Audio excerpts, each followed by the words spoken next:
Hey, everybody, welcome. Welcome to today's episode of the Daily Ticker Podcast. We are grateful that our friend from David Trainer from New Constructs is here. How's it going, David? I'm doing great. Thanks for having me, Pete.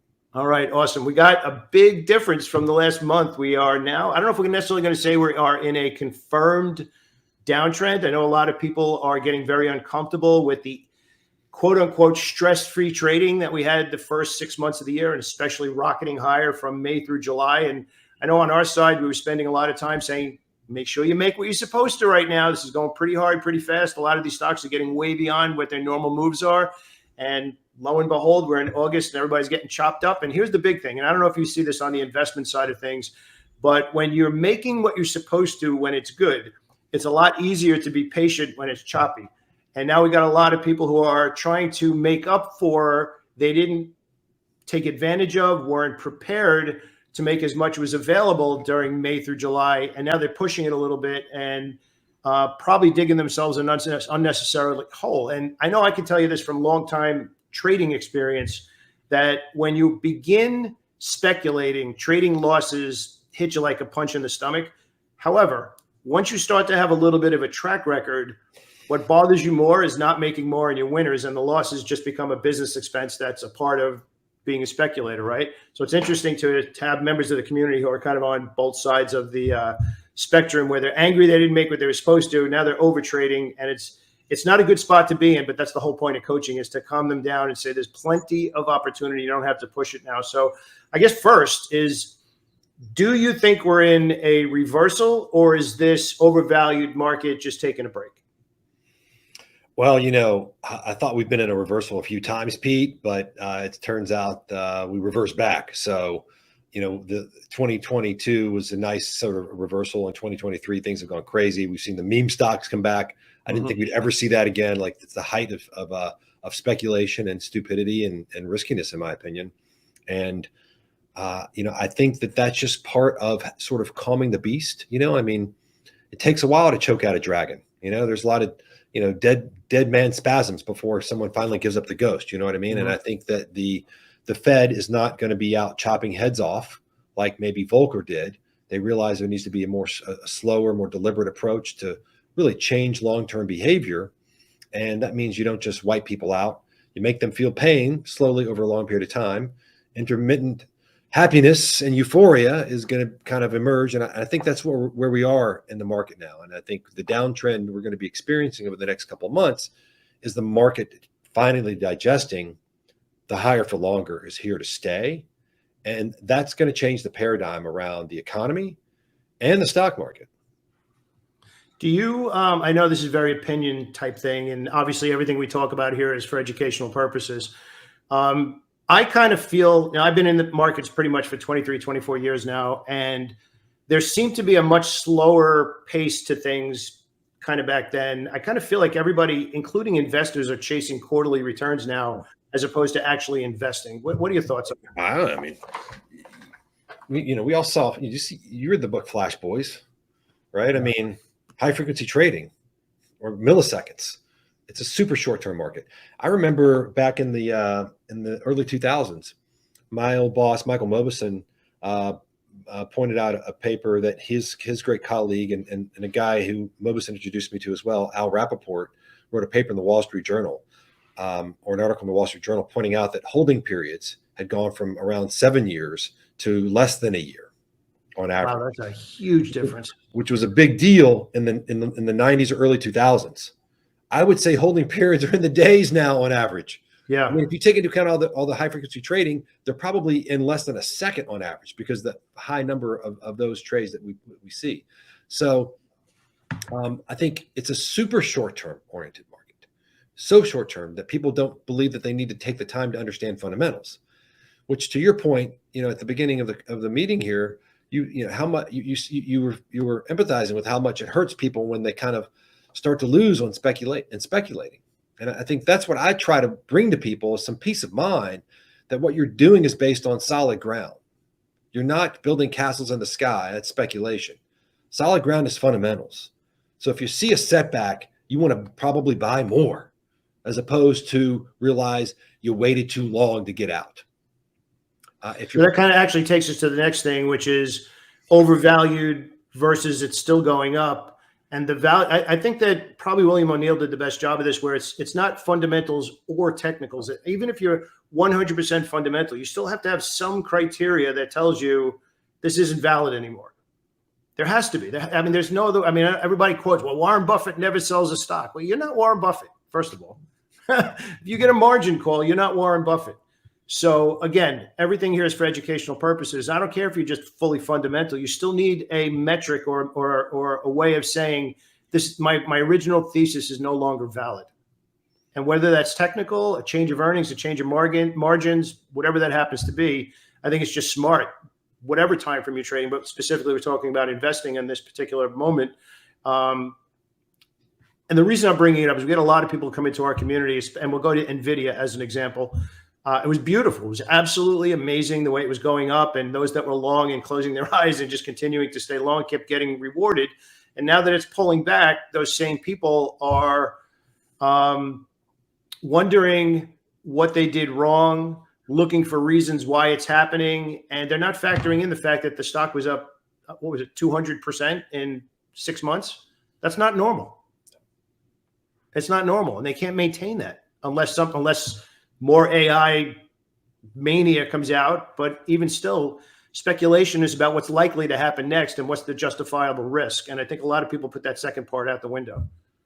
Agreed. I mean, you're talking about a fundamental framework, I think, Pete, where you understand value relative to cash flow or value relative to profits, the future profits implied by the stock price, growth appreciation period that you and I have talked about. And look, what is life without discipline? I mean, I think every mature human being recognizes that you have to have some discipline in your life. You know, without discipline, I mean, what do we all, walk around stabbing each other in the back? We all pee in our pants. I mean, even at the most basic level, discipline is required to get through your life. And when you get into more sophisticated elements of life, so discipline becomes even more important. I mean, the highest levels of sports, the most sophisticated athletes, right? Extremely disciplined about how they take care of their body. And I will tell you, successful investors are extremely disciplined. Look at Warren Buffett, his discipline, and how it has defeated all the crazy whims of the last 25 years. I mean, people used to say during the tech bubble, I remember, oh, Warren Buffett's a dinosaur. He doesn't understand technology. Now, you know what? People thought that for a year or so, and guess what? He was right. Oh, Warren Buffett's crazy. He doesn't understand the housing market. Yep, you know what? He doesn't understand NFTs. He doesn't understand crypto. He doesn't understand blockchain. He just keeps winning because his discipline helps him ignore a crazy Mr. Market or the fads of the market. And what I like to believe that we can help provide investors with is a fundamental backbone for discipline, because we will show you exactly what the risk reward is. When you compare profitability and valuation and understanding how much of a difference in the business the stock price implies in terms of future cash flows. If the cash flows are here and the stock price says they're going to go up to here through the roof, as they did for NVIDIA for a while, that's a bad thing. And opposite could be a good thing. All that's in context, but it gives you fundamental risk reward. And I think that should help people sleep well at night to know that, hey, when the music stops, which is what technical investing is a lot of times. It's like just trying to figure out when the music stops, and it's difficult to do that. But when the music stops, if you don't have good fundamentals backing you up, you're going to be feeling a lot of pain. Would you say, and again, I don't want to put words in your mouth, but would you say fundamental risk reward is similar to what Ben Graham says is a moat, where you're getting that cushion when you actually buy at the right price? Very similar concept. Just we do all the math to make that actually a much more than just a statement. So what growth appreciation period is a measure of how wide the moat the market is giving the company credit for. So if the market is giving you credit for a 100-year moat, that's maybe expensive. Good luck with that. Or if the market's giving you credit for zero moat, well, then that's a good value, right? And then if you can juxtapose that to just how profitable the business has been, right? If it's got a super high returns on capital, it appears it would be actually well positioned to have a strong moat because it's making so much money. It's got good competitive position. You do all the competitive analysis. That's good risk reward. High returns on capital, strong competitive position, taking market share, macro tailwinds, and then a cheap valuation. That's buying companies that have a wide moat, but the market has not yet given them credit for that. When you just mentioned macro tailwinds, would that be sector-specific macro tailwinds or just macro tailwinds in general, and what sectors would benefit from that? Both, right? I mean, if you can have like a larger macro tailwind or the overall economy and good, and down to the sector, down to the company, that's your perfect alignment, right? You want to be able to check all those boxes. That's ideal. It takes patience and discipline to wait for those to come along because they don't grow on trees every day. And by the way, what's Wall Street trying to sell people on every day? Mr. Market every day. Yeah. This is the next Amazon. This is the next Chipotle. This is the next Google. And they want you to believe that every day because guess what? They make money on your volume. Right? Yeah, it's funny you mentioned that of 20 years ago to today, because something that a lot of people might not know, to place a trade 20 years ago cost $200. And until that wall came down, you actually couldn't afford to make these kinds of in and out, in and out, in and out decisions because you actually had to factor the commission into the trade idea. Not anymore. Now you're actually getting paid to trade. And well, then on top of that, right, there were the 100 share lot requirements. You couldn't buy anything less than 100 shares at a time. Yeah, back then odd lots were frowned upon by most broker dealers, actually, and now people are trading 2 shares of Nvidia. I'm like, well, how is that? What is that doing for you? Fractional shares. Yeah, that's right. Even so, yeah. But your point is an excellent one, Pete. It's a really important to keep in mind and ask yourself, why are they paying you to trade? Right. And really, that $200 trading cost was a benefit to most investors because it kept them from speculating, pretending they could be their own money manager. Yeah. Yeah. So with the market pulling back now, we're seeing, what they call the Magnificent Seven. All those guys are kind of getting beat up a little bit. Even Meta finally cracking down a little bit. That stock's from 90 to almost 300 since this year started. So I'm calling it more profit taking than a reversal. Even today, the S&P 500 pulled back, closed near the lows, broke below key moving average, 50-period moving average, but on lighter volume, 3/4 normal volume. So they're really not loading up into that position. I believe the last time that we talked, we were talking about energy, financials, and basic materials. Energy still at the top of my list right now. Pretty much every night I'm digging in. That's got the largest list of stocks with stacked order flow. Basic materials cooled off a little bit for me personally. Financials got hit a little bit this week they might downgrade. That's another thing. They didn't say they were downgrading, but they might downgrade. Seems like the regional banks gapped down a little bit harder. But even JP Morgan pulled back even with that amazing balance sheet. So I think this is a big part of understanding speculating is where's the order flow moving in and out and following that around. So we're kind of seeing now a little bit of a migration over into healthcare right now on my side of things. Drug manufacturers, a little bit more specifically, AbbVie and Amgen. But I know we just had earnings yesterday in one of the stocks that I've been watching for a while as well, Cardinal Health. Maybe you want to do a little bit of a run up on Cardinal Health.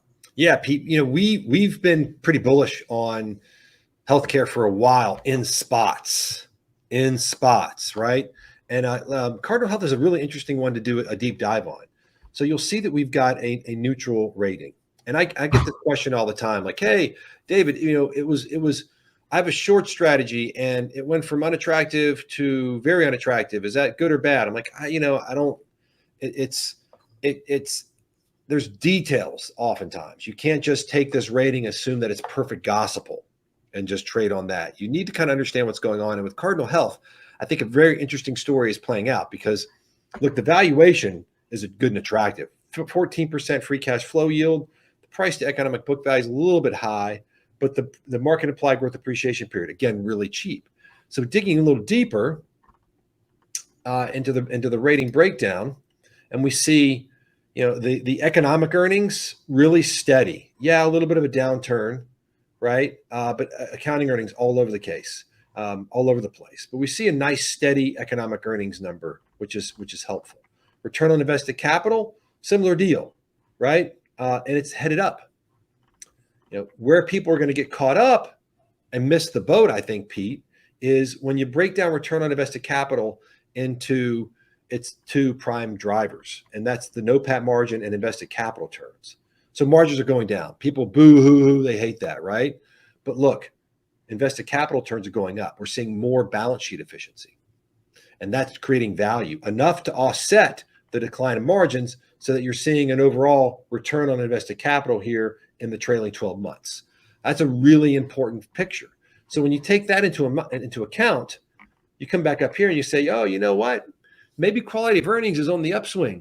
It looks a little bit better. This neutral rating is closer to attractive.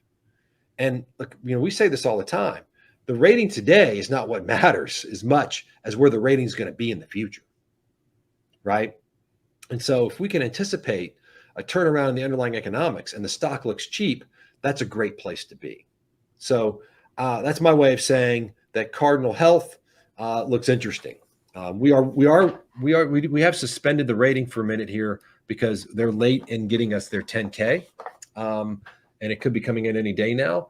But right now, we think the stock could look a little bit more attractive, and maybe that's why it's trading so well.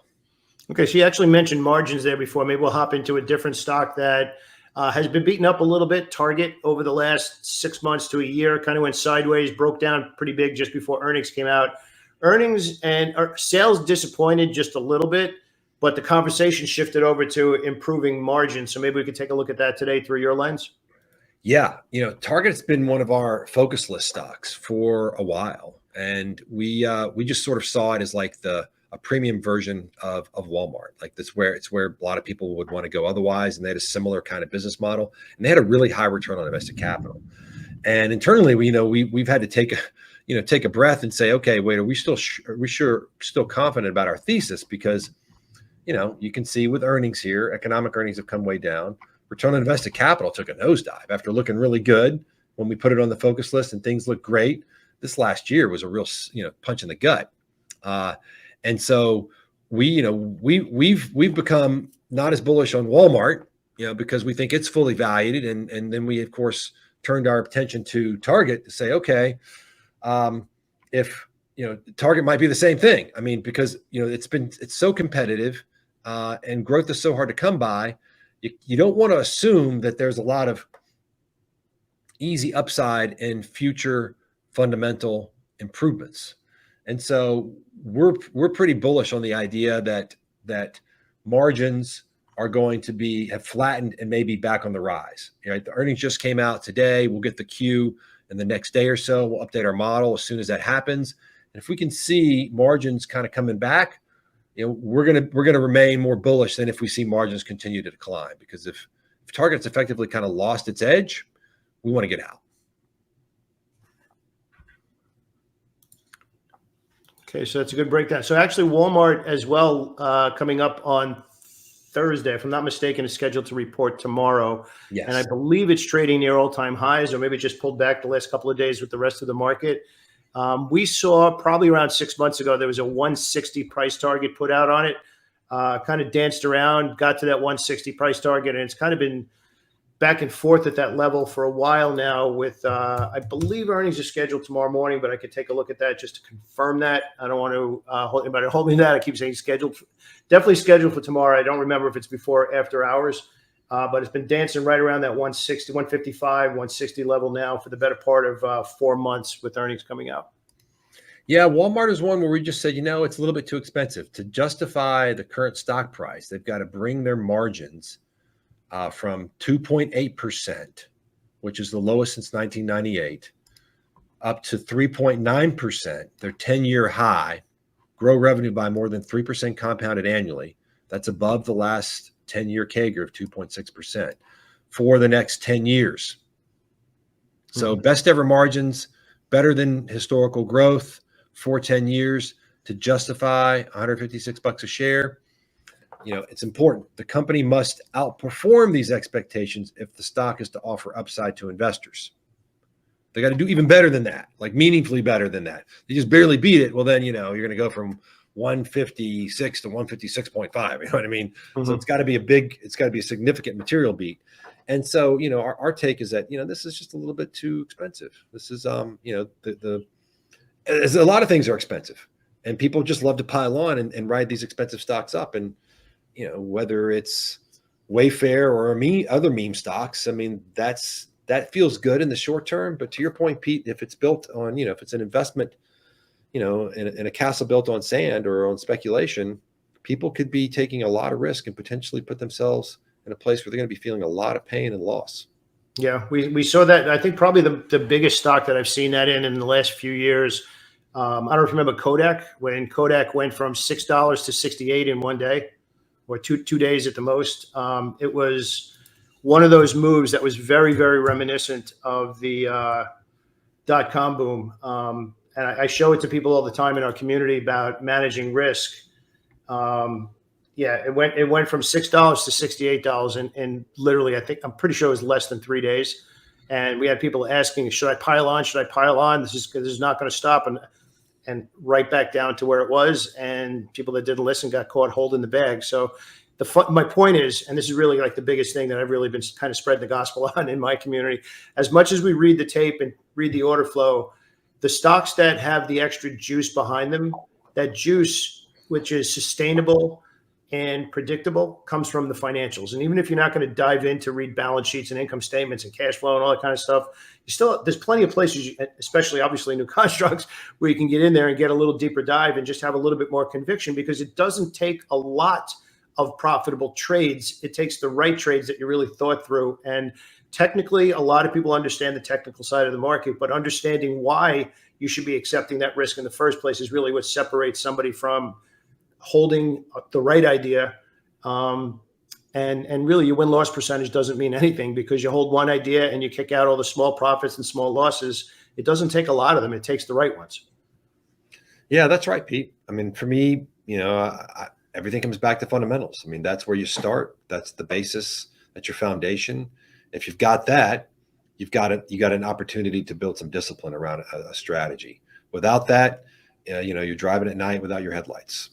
So I just want to finish up on one thing, because you've mentioned it now 4 times, because it's something that I'm very, very big on, and you probably didn't even realize you did it, is whether you're talking about Warren Buffett or whoever it happens to be, there's a structured way of looking at things. And you can only have discipline if you have that structured way, because if you don't have a specific way of looking at the market or making an investment decision, then everything looks random. And not only will you not know if that's a good idea, but you'll also have no idea if that changed. And I think that's where a lot of people get caught, is number one, they're starving for this consistency in their market returns, and they don't understand that the consistency they're striving for actually comes from following their system flawlessly. But you can't do that if you don't have a system in the first place, which tells you it's there or it's not there, or it's there and it's changed.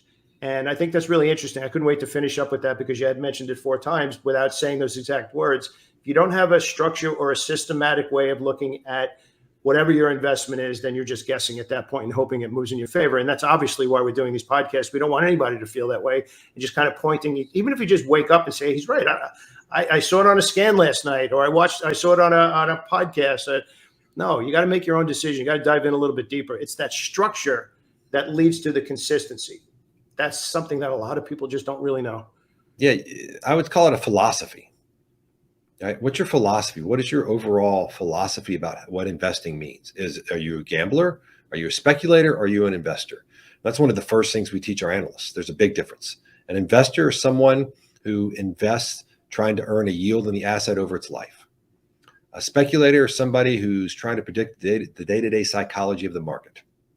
And we would much rather be investors, because we can measure cash flow. We can quantify the future cash flows baked into the stock price. And with that, we can put together tangible, quantifiable risk reward. And that's something we feel like you can build a philosophy and a discipline around. And again, to your point, without it, the technicals, potentially can be a mirage. You need to understand why you want to take that technical risk or trust that technical strategy based on what the fundamentals have told you is good or bad or not. Yep. We had mentioned that off the air before, that UPST, while the recent rally it had was really nice, but it went from 32 to 72, right back to 32 in 4 days. And stocks that have long-term likely fundamentals, it's not going to lose 50% of that value in 4 days. Yeah. Upstart gets a very unattractive rating on our system. No fundamental, no good fundamentals there. Yeah, you're right. You're right. Those are meme stocks. I mean, there are lots of meme stocks. Wayfair is a meme stock. Tesla's a meme stock. I think Netflix is a meme stock. And then there's obviously the other ones that have come about since then. But these are stocks that trade unrelated to their fundamentals. And that's an important point. I'm not even necessarily saying not to trade them, but there is a difference between trading and investing in them. And if you're gonna take it as an investment, then it's different. It's a different way of allocating your capital than saying I'm looking at the charts over this period of time, and if that chart changes, I'm going to change my bias because what I was looking for, leaning on, changed. But if you're going to call it an investment, that's a very different story than it's going up for the last 3 weeks. That's right. That's right. So, all right. Another good call, David. Thank you so much for your time. I appreciate it. My pleasure, Pete. Thanks for having me. Have a great day, everybody. We'll speak to you soon.